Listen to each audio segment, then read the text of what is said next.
বন্ধুরা, শুরুতে যে ব্যক্তিকে দেখতে পাচ্ছেন সে একজন কিডন্যাপার, আর এই আপুটি ফলো করছিল কিডন্যাপারকে। বাচ্চাটা সে কিডন্যাপ করছে, তাই সে সিট বেল্ট খুলে সে গাড়ি থেকে নেমে পড়ে এবং এই কিডন্যাপারকে ফলো করতে থাকে। যখন কিডন্যাপার গাড়ি স্টার্ট দেবে তখনই এই আপু যায় বলে, ভাই শুনেন, একটু কথা বলি আপনার সঙ্গে। বলতেছে, কী ব্যাপার, আপনি কি বলবেন? বলতেছে, আপনার পিছনের চাকা পাংচার হয়ে গেছে, আপনি কি দেখতে পারেন না? বলতেছে, ঠিক আছে আমি দেখতেছি।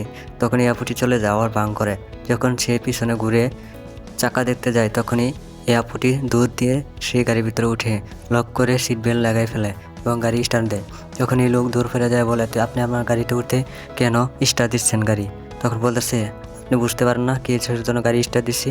আপনি একটা বাচ্চাকে বন্ধুরা, শুরুতে যে ব্যক্তিকে দেখতে পাচ্ছেন সে একজন কিডন্যাপার, আর এই আপুটি ফলো করছিল কিডন্যাপারকে। বাচ্চাটা সে কিডন্যাপ করছে, তাই সে সিট বেল্ট খুলে সে গাড়ি থেকে নেমে পড়ে এবং এই কিডন্যাপারকে ফলো করতে থাকে। যখন কিডন্যাপার গাড়ি স্টার্ট দেবে তখনই এই আপু যায় বলে,